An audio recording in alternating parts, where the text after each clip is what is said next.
Who the Zodiac most likely is? It's a question that has been asked since 1968. Who was the notorious Zodiac killer?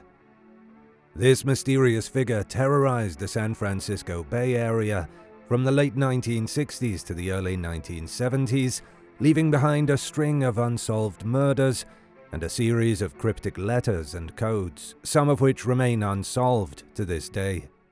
This video will explore the Zodiac killer's crimes, history, and the theories surrounding his identity. So join us as we closely examine one of America's most notorious cold cases.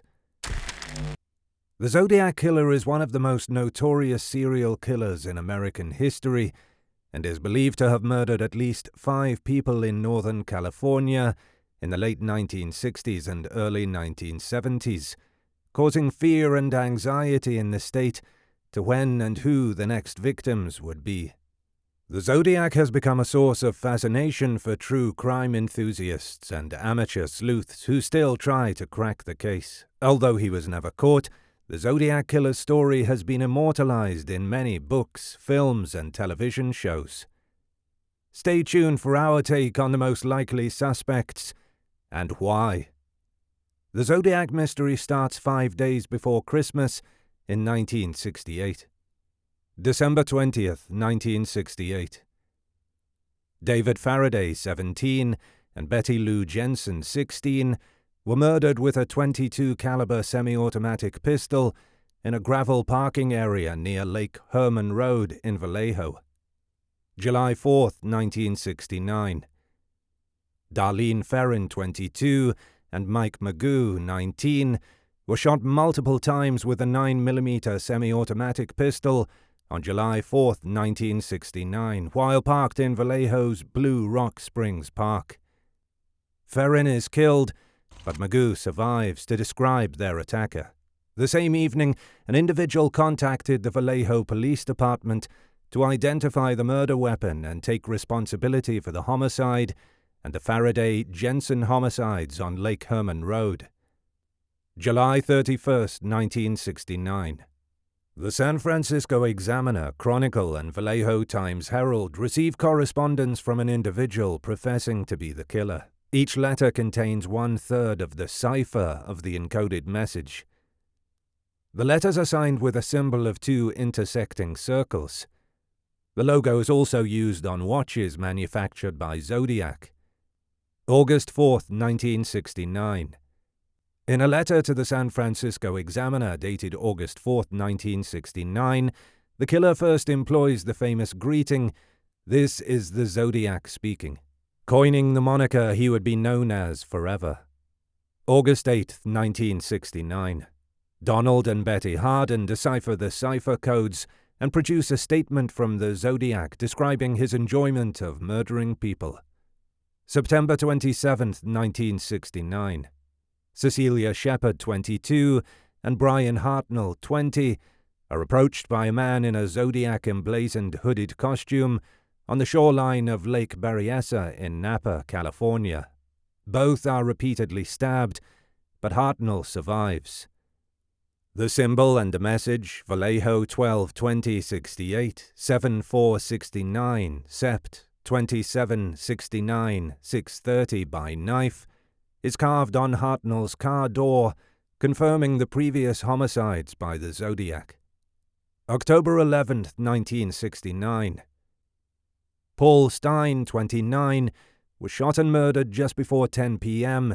at the intersection of Washington and Cherry Streets in San Francisco. Officers may have seen the killer, but they did not suspect it was him because the dispatcher had mistakenly instructed them to search for a black attacker. October 13th, 1969. The Chronicle receives a letter and a piece of Stein's bloodied clothing from the Zodiac. November 8th, 1969. A 4th cipher of 340 symbols is sent to the Chronicle. People sometimes seek simple explanations when confronted with complex, coincidental, or puzzling occurrences. The Zodiac cold case has not escaped this phenomenon of crazy conspiracy theories. The most well-known and most ridiculous is, of course, that the politician Ted Cruz is the Zodiac. Many other theories have been put forward, some very far-fetched, while others might be credible. One such theory proposes that two people were involved in the Zodiac crimes: the killer and the letter writer. These two people could have worked together or independently. Someone with the knowledge of a San Francisco Bay police officer could have written the macabre letters the Zodiac murderer sent to newspapers. One member in an online thread elaborates on this theory. It seems to me that the letter writer could not have even known the killer in the shootings of the teenagers and Paul Stine. If the writer had been a cop, he would have been able to accurately describe the crime scenes. He likely also could have ripped off part of Stine's shirt after the body had been taken away. That means he would have to be an SFPD officer, but he could have gotten crime scene descriptions from Vallejo too. Maybe the killer could have even been Arthur Lee Allen. Serial killers often work in pairs.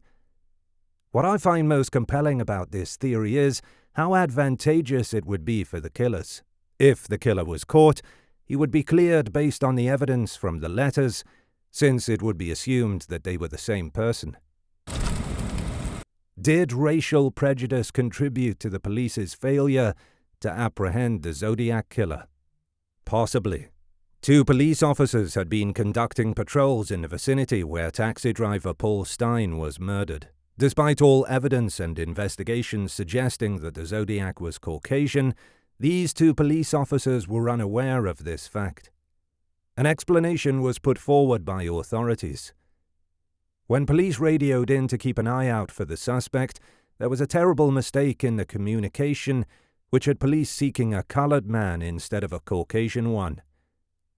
Two police who were patrolling the area happened to come across a man who they observed walking away from the crime scene, but they didn't stop him as he didn't fit the description. Could there be a Manson-Zodiac connection? After committing a string of gruesome murders in Southern California, Charles Manson and his family of killers rose to infamy and became household names. Charles Manson and other family members spent time in the San Francisco Bay Area, leading some to hypothesize a connection between the Manson family and the Zodiac homicides.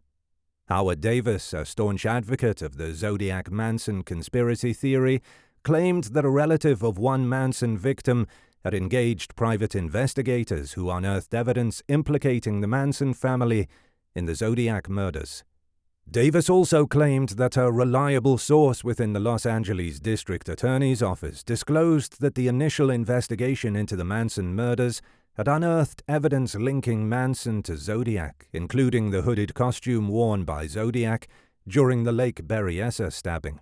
According to Davis's source, authorities in Southern California allegedly conspired to conceal this crucial evidence. The so-called Zodiac-Manson connection continues to be a popular theory on many websites. Still, the evidence does not indicate that Charles Manson and his followers were involved in the Zodiac crimes. Everyone who has studied the case has their own theory on who the infamous killer could be. Some authors have made a profession out of their obsession with the subject, and there is no shortage of suspects, each with their own merit. We will look at some of the most compelling of the hundreds of suspects and give our opinion on who we think is the most likely Zodiac killer. Lawrence Kane. Faikal Zahraoui, a French-Moroccan researcher and polytechnician, claims to have deciphered the last two cryptograms sent by the Zodiac, Z32 and Z13. The result points to 2010 deceased Zodiac suspect Lawrence Kane, also known as K. Who is Kane, though? Born Lawrence Klein in New York in April 1924 to parents Morris H. Klein and Sarah Benjamin, he grew up as an only child. Kane enlisted in the United States Navy during the Second World War and was honorably discharged from active duty in 1943. Nonetheless, he would subsequently use multiple aliases to conceal his identity. During the 1960s, he was detained numerous times on offenses including larceny, theft, and prowling. His name has been spelled Larry Kane, Lawrence Klein, Lawrence K., Lawrence Kane, and Larry Kane, among others. When the Zodiac was active, Kane was in his mid-40s, stood 5 feet 9 inches tall, and weighed 160 pounds, all characteristics attributed to that of the Zodiac. Kane was a prime suspect in the investigations of police officer Harvey Hines, and his penchant for adopting aliases was a focal point of those investigations. Hines compiled a psychological profile on Kane, and it describes him as a loner, con artist, deceitful, and indifferent to women. Kathleen Jones identified him in 1993 as the person who kidnapped her and her infant in 1970 in a suspected Zodiac case. He was also said to have been residing near Paul Stine's murder. In September 1962, Lawrence Kane was involved in a head-on collision with a cement truck that left him with severe cranial injuries. He was the only passenger in his vehicle when it collided with the lorry on a freeway in the San Mateo area, and he underwent multiple surgeries for his injuries. These head injuries may have caused damage, as seen in many serial killers' brains, that have been linked to their antisocial behavior. A psychological evaluation revealed on page 2 of Detective Hines' profile 3 years later said that Kane was losing control of self-gratification. Although the San Francisco Police Department has acknowledged receiving Faikal Zahrawi's work on the ciphers, it does not validate the research's veracity. Kane passed away on May 20, 2010 in Nevada at 86. He was residing under the name Lawrence Kane at the time. Ross Sullivan. Several factors explain why some people believe Ross Sullivan to be the Zodiac killer. 1966's murder of Sherry Jo Bates, whom some believe was a potential Zodiac victim, is the most compelling.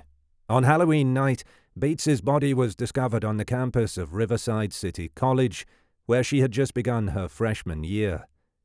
Sullivan was one of the initial suspects in the murder of Bates.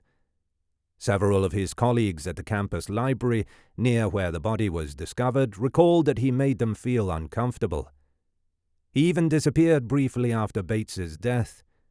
Although Bates is not designated an official Zodiac victim, her murder is remarkably similar to those committed by the Zodiac.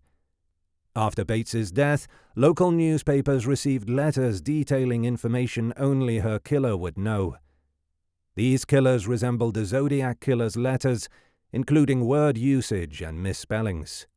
Moreover, Sullivan's probable proximity to Bates is not the only reason some believe he is a credible Zodiac killer suspect. Sullivan studied cryptology, donned army boots similar to those found at a Zodiac crime site, and bore a striking resemblance to the Zodiac due to his thick glasses. Very few personal details about him are available. College personnel were at the time concerned about Sullivan's behavior, but police claimed he had an alibi for the evening Bates was murdered. Sullivan was intermittently institutionalized for mental illness and died in Santa Cruz in 1977. Richard Gajkowski. Richard Gajkowski, born in South Dakota, was a newspaper columnist and filmmaker who became associated with the Zodiac case due to some bizarre clues. An informant who went by the alias Goldcatcher to protect his identity brought Richard Gajkowski to the attention of Zodiac investigators. He claimed to have worked with Gajkowski at a Bay Area newspaper in the 1980s and secretly recorded approximately 10 hours of Gajkowski's conversations. Ultimately, he became convinced that Gajkowski was the Zodiac killer. According to Goldcatcher, Richard Gajkowski appeared to have excessive knowledge of the Bay Area homicides. Richard Gajkowski was involved in the operation of the underground counterculture Good Times newspaper at the same time as the infamous Zodiac murders. The Good Times operated near the home of Zodiac victim Paul Stine, who resided at 1850 Fell Street, San Francisco. The Good Times newspaper collective was located at 2377 Bush Street, roughly 1.34 miles from the intersection of Mason and Geary Streets, and the presumed area where Paul Stine picked up the Zodiac, on his final journey on October 11th, 1969. The Good Times was also close to the intersection of Washington and Cherry Streets, where Paul Stine's body was eventually discovered. Richard Gajkowski's military training as a medic is intriguing on two fronts. He would have had access to the military-style wing walker boot impressions found leading to and from the crime scene in the Zodiac killer's third attack at Lake Berryessa on September 27, 1969, and the brutal murder of taxicab driver Paul Stine in Presidio Heights on October 11, 1969, where the killer allegedly tore off a neat rectangular piece of the victim's shirt by hand. This was a common technique taught to medical personnel in the field, particularly during wartime when bandages and tourniquets were in short supply, a technique unfamiliar to the general public. It has also been suggested that Richard Gajkowski attended the funeral of Paul Stine. Gajkowski also shortened his surname to Gajk and Gajk, providing a source for the four letters discovered in the cipher mailed to the San Francisco Chronicle on July 31, 1969, albeit with the letter Y added to form Gajk. In later years, Nancy Slover stated that Richard Gajkowski's voice most closely resembled the voice she recalled from a payphone call on July 5, 1969. She was the police dispatcher who received the killer's call at 12:40 a.m., approximately 40 minutes after the Blue Rock Springs Park attack on July 4, 1969. Even though many years had passed before she finally heard Richard Gajkowski's voice recording, she contended that she had good reason not to forget it, because the Zodiac's voice was permanently imprinted in her mind from that traumatic payphone call. She stated in a documentary, "It's the same guy." In 2004, aged 68, Richard Gajkowski died of lung cancer at the San Francisco Veterans Administration Center. Even though this suspect has been linked to the Zodiac, homicides by the anonymous Gold Catcher and certain Zodiac researchers, there is not enough evidence to warrant further investigation. Although this video is not a top 10 video, some suspects tick most boxes regarding their potential of being the notorious killer. Our top 3 tick more boxes than most of the hundreds of suspects, and number 3 is a relatively recent addition to the list. Paul Alfred Dorr. Paul Alfred Dorr, proposed as a suspect by Jarrett Kobek in his 2022 book How to Find Zodiac, is one of the most recent Zodiac suspects to emerge. Kobek found Dorr to be an intriguing suspect for a variety of reasons. Dorr's writing resembles the Zodiac's correspondence in that it is both intelligent and violent. He was a member of the Minutemen, a militant right-wing organization whose symbol resembled that of the Zodiac. And Dorr had a background in the military, which some suspect the Zodiac shared. According to reports, Kobek's investigation was so extensive that Dorr's daughter, Gloria, eventually acknowledged that she was impressed with his work. Some have referred to Dorr as the most compelling Zodiac killer suspect in decades, and Paul Haynes, the co-author of the Golden State Killer book, I'll Be Gone in the Dark, referred to Dorr as the best Zodiac suspect that's ever surfaced. What makes Dorr such a compelling suspect? The most direct connection between Dorr and the Zodiac is that he matches the physical descriptions of the Zodiac provided by survivors and eyewitnesses. Dorr was 42 years old in 1969, when Zodiac was believed to have been between 35 and 45 years old, of comparable height, sporting a crew cut, and resembling the famous composite portrait of Zodiac created by police officers believed to have seen him. While the photo of a youthful Dorr depicts him without eyeglasses and with a goatee, according to Dorr's daughter Gloria, he wore glasses intermittently throughout his life and alternated between beard and clean-shaven styles. Though Dorr's weight fluctuated throughout the 1970s, he possessed the same stocky physique used to characterize the Zodiac during his crimes. Dorr's resemblance to Zodiac's apparent physical characteristics does not alone make him a primary suspect, but when combined with Kobek's other findings, it undoubtedly adds fuel to the fire. Dorr had a propensity for writing letters to his favorite zines or self-published periodicals, and publishing his own. Zodiac was notorious for sending insulting letters and cards to regional California newspapers. Since many zines were digitized online, Kobek could locate a trove of Dorr's works that exhibit striking similarities to Zodiac in content and writing style. He penned a letter to the San Francisco Examiner without a street address, just as the Zodiac did, and included references to slavery in his correspondence. Dorr and the Zodiac also wrote about the esoteric topic of magnetic poles. Furthermore, an anonymous letter believed to have been written by Zodiac and sent to one of Dorr's favorite zines contains many superficial characteristics of Zodiac's writing style, such as intentional spelling errors and a symbol signature.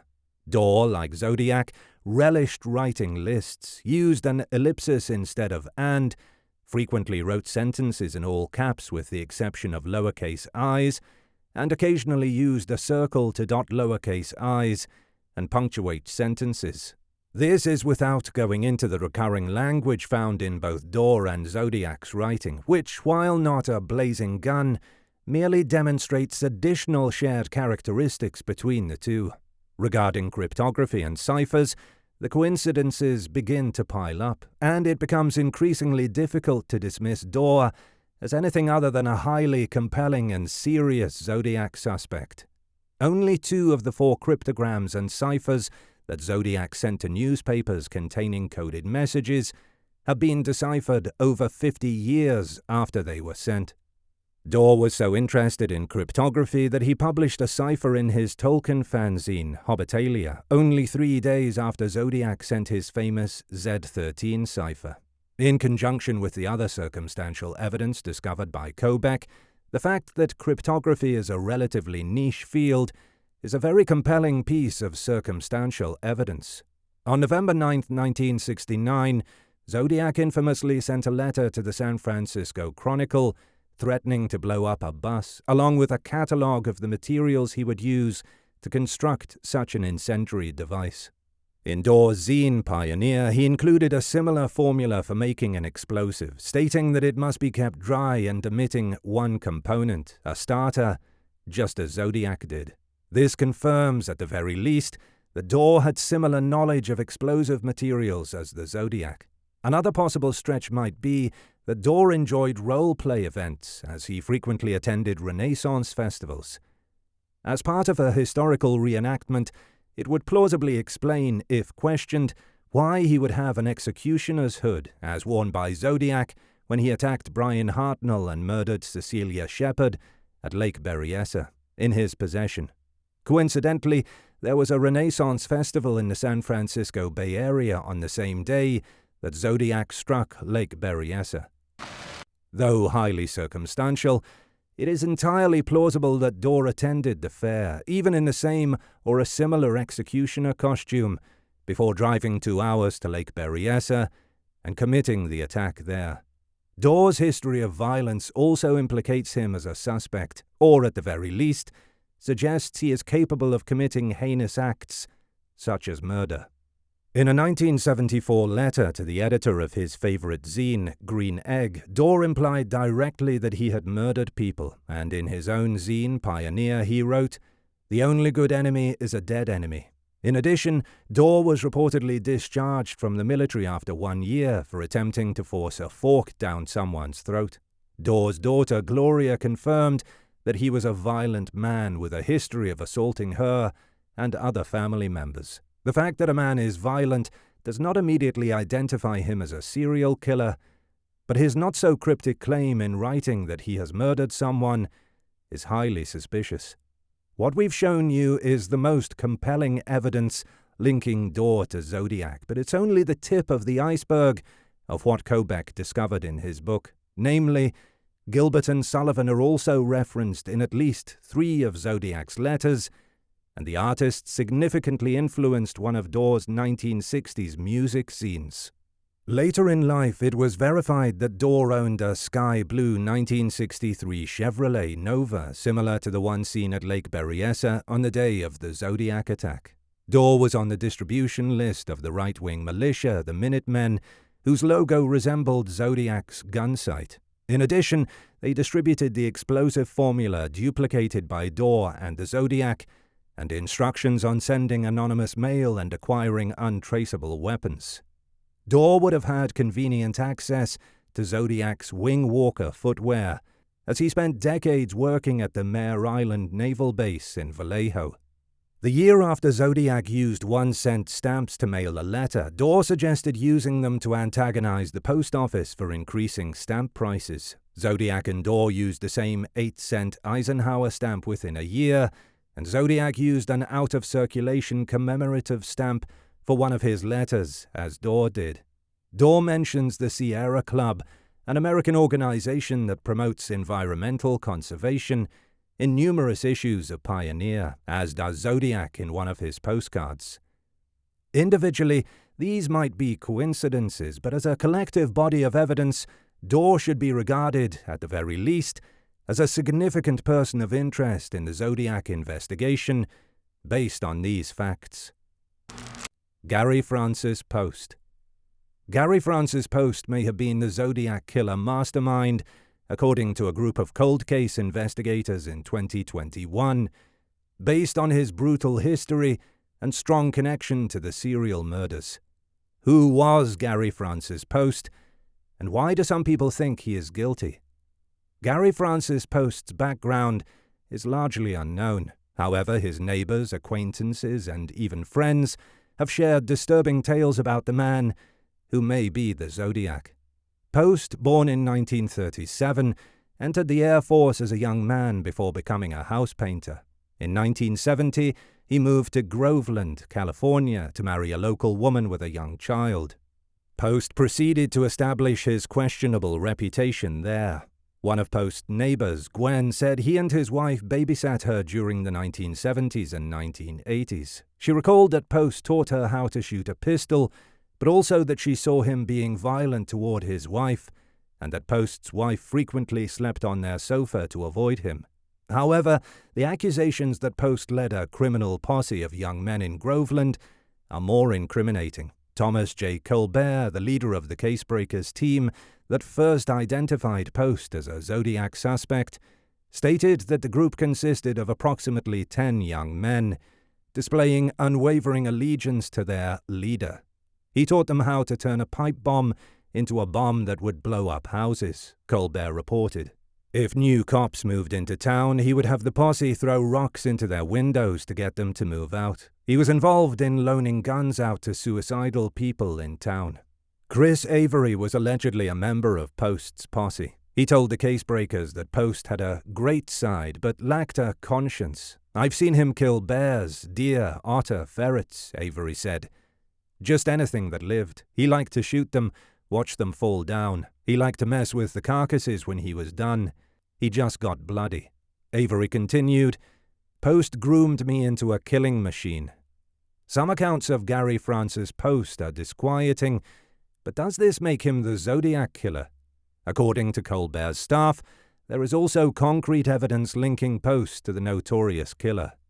Post, according to Colbert and his Casebreakers team, comprised of former police officers, military intelligence officers, and journalists, is linked to the Zodiac by several significant clues. Scars on Post's forehead, which the Air Force veteran received in a 1959 automobile accident in Clinton, Indiana, are a clue. The Casebreakers note that the Zodiac killer's wounds resemble those depicted in the suspect sketches. The Casebreakers also discovered Post connections in the Zodiac killer's enigmatic letters. During his murderous rampage in the 1960s, the killer sent police 4 ciphers, of which only 2 have been deciphered.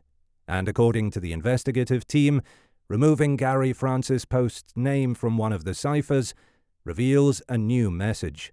"To decipher these anagrams, you must know Gary's complete identity," said Casebreakers team member Jen Buchholz, a former Army counterintelligence agent. In addition, the Casebreakers believe that the Zodiac had 6 victims, not 5.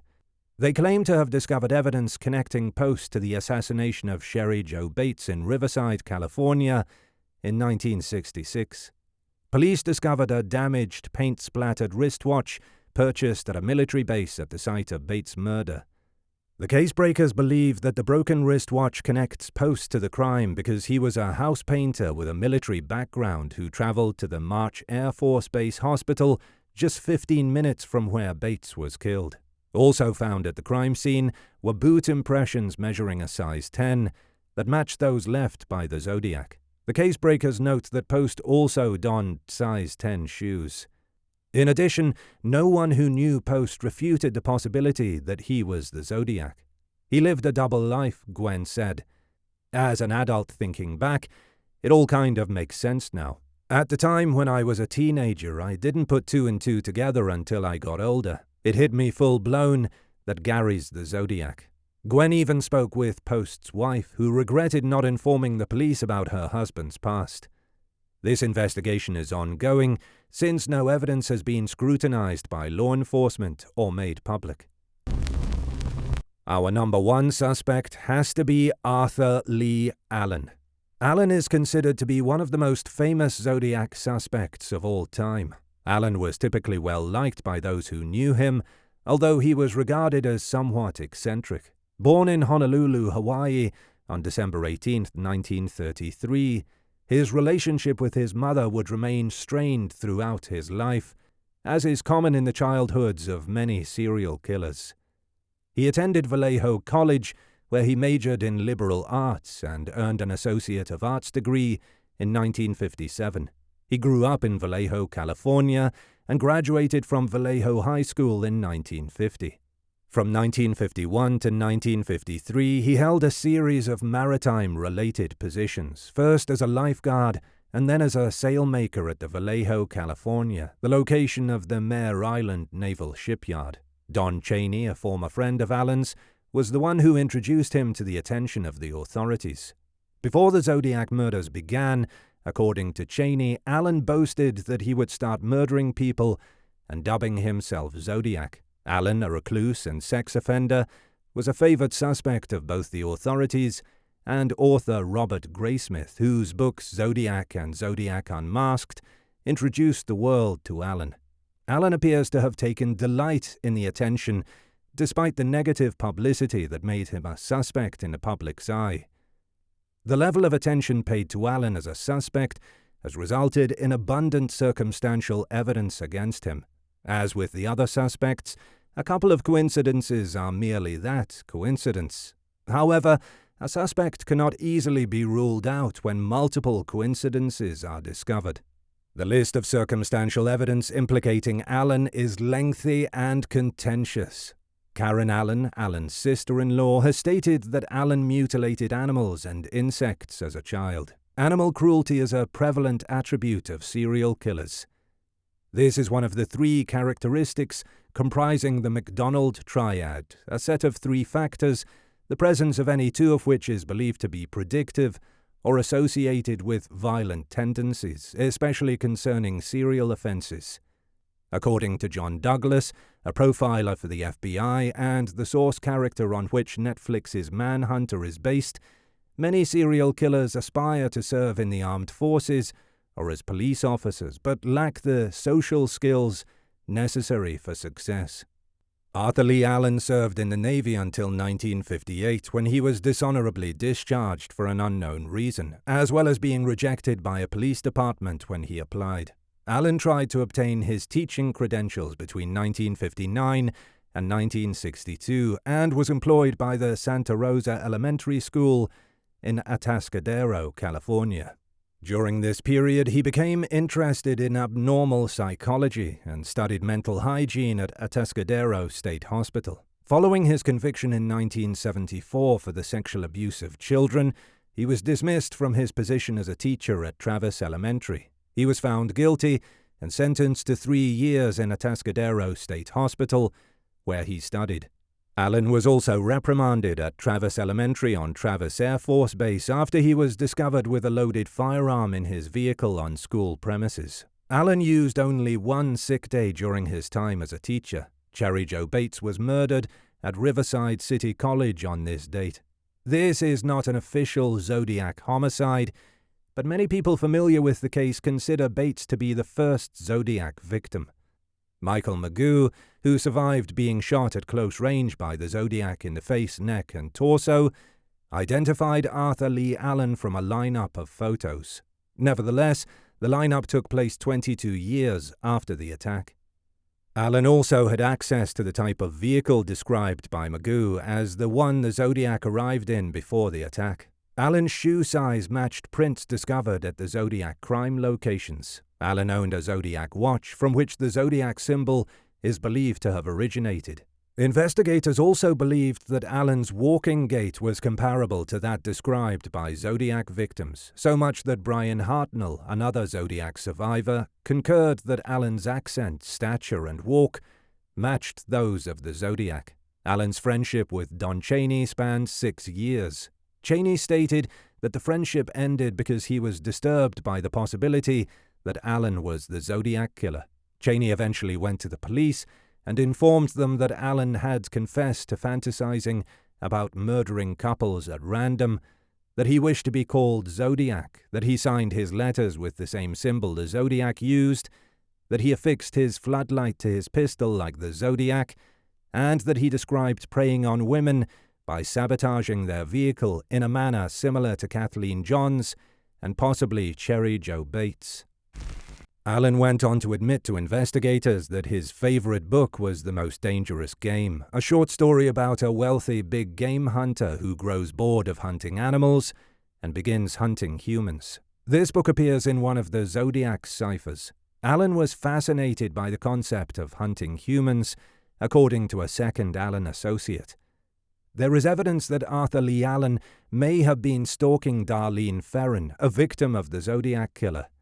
He told Don Chaney that he had a crush on a waitress at the restaurant where she worked, and that she had mentioned a man named Lee to others. Allen told police he was going to Lake Berryessa on the day of the attack, but changed his mind. He also stated he had bloody knives in his trunk that he used to slaughter chickens on the day of the attack. A search of Allen's residence revealed that he had created explosive blueprints. The Zodiac letters made reference to this form of explosive. Allen also became a suspect in several murders, known as the Santa Rosa hitchhiker murders. On December 14, 1972, the frozen remains of a young girl were discovered in a ravine near Calistoga Road in Santa Rosa. The body had been thrown at least 30 feet over an embankment, and a fractured neck with spinal cord compression and hemorrhaging caused her death. The victim had likely died 1 to 2 weeks before discovery. She was identified as Lori Lee Kurzer, a 13-year-old student at Lawrence Cook Middle School, whose mother had reported her missing on November 11, 1972. A little over a week later, on December 22, 1972, the bodies of 2 young girls were discovered approximately 2.2 miles north of Porter Creek Road on Franz Valley Road, down a steep embankment. Due to advanced decomposition, it was impossible to determine the cause of death from the skeletal remains. In the next 12 months, 5 more young women would either vanish or be discovered brutally murdered. These crimes, known collectively as the Sonoma Co-ed murders, or more commonly the Santa Rosa hitchhiker murders, remain unsolved to this day. Allen was never considered a suspect in the murders, but circumstantial evidence points to his possible involvement. During Allen's time in Sonoma County, it appears that the Zodiac homicides ceased just before the start of the Santa Rosa hitchhiker murders. Allen's enormous physique would enable him to throw bodies down these ravines with minimal exertion. Jim Silver, a retired special agent with the California Department of Justice, stated that if the locations where the co-ed victims were last seen and where they were subsequently discovered were plotted on a map, Allen's trailer would be in the exact center. Nonetheless, there is scant evidence linking Allen to these homicides. Allen was rearrested for offenses against a juvenile on March 13, 1975, and sentenced to Atascadero State Hospital for the criminally insane. During his stay there, Zodiac did not commit any more crimes. On August 26, 1992, the body of Allen was discovered by a female roommate who lived above him. After an autopsy, it was established that Allen had passed away due to arteriosclerotic heart failure. 2 days after his death, the Vallejo police executed a second search warrant at his residence and seized property. During the new search, detectives examined Allen's new computer and discovered numerous Zodiac-labeled floppy disks. They also noticed a videotape inscribed with the letter Z on a bookshelf. They obtained a warrant to view it because they believed it might contain incriminating information. They played it as soon as they could, only to discover Allen mooning the police, abusing them, and ranting about the Zodiac case. When the police searched the house, they found that he had everything the investigators believed the Zodiac would have, including a portable typewriter, an inventory of firearms, explosives, blades, and other weapons. According to his profile, Allen had developed a loathing for women and a sexual interest in minors. Allen had always been a plausible candidate for the Zodiac killings. He matched the description, and it was for this reason that law enforcement returned to him time and time again during their investigation. In 2002, the SFPD retrieved saliva from the stamps and envelopes of the Zodiac's letters to create a partial DNA profile. This was compared to Allen's DNA and Don Chaney. Allen and Chaney were ruled out as possible contributors of the DNA on the stamps and envelopes because neither test result indicated a match. However, this does not preclude Allen from being the Zodiac. It merely eliminates him as the person who licked the seals on Zodiac's correspondence. Allen will continue to be a primary suspect in the Zodiac murders unless new evidence arises exonerating him. Throughout the investigation, there have been numerous developments, including the solution to one of the Zodiac ciphers and plausible suspects proposed as recently as 2021. Still, none have been officially acknowledged by law enforcement and investigators. The only way the Zodiac case will ever be solved is through an innovation in DNA, similar to how the Golden State Killer was apprehended, or if the perpetrator leaves behind evidence or a confession after their death.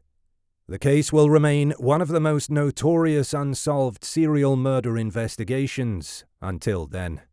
Who do you think the Zodiac Killer is? Will he or they ever be identified, or will their identity be a mystery forever? We would love to hear your opinion on this fascinating case.